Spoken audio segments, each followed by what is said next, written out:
It was a beautiful morning, but it was too early for John to open his eyes. He was still in his dream, like the innocent little boy he should be, and he'd been sleeping there since the day of the incident. Of course, he didn't remember the last 5 minutes of that day or the morning after that.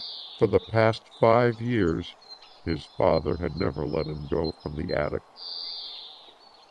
He slept as long as he could, to the point of not knowing what the evening would bring. In time he learned to trust his body by not resisting, as if he had no control over it, simply by going with it.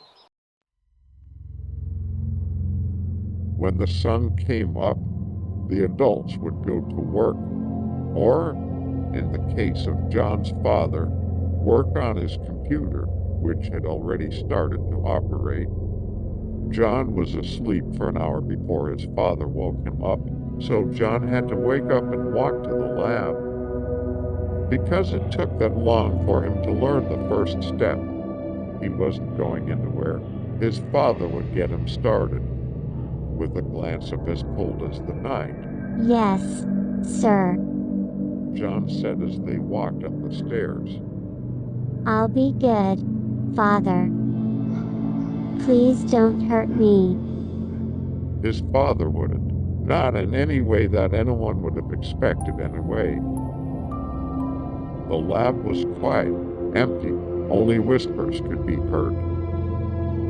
This part always terrifies John, even though the whispers weren't coming to him. Or maybe they were, just in another way.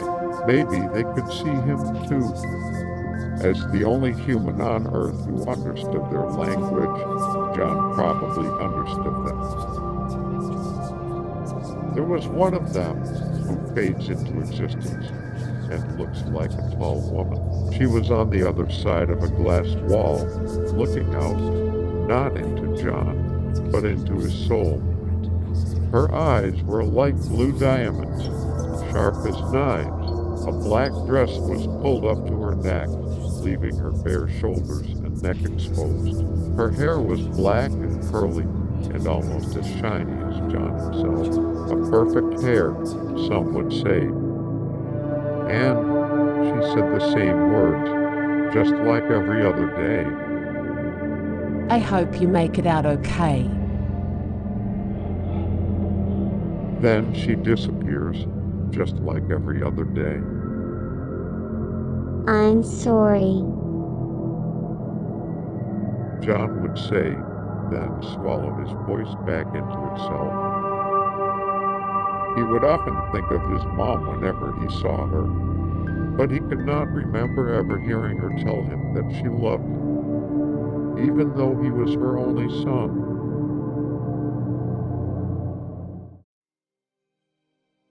This wasn't a nightmare, although John thought it sounded more like one.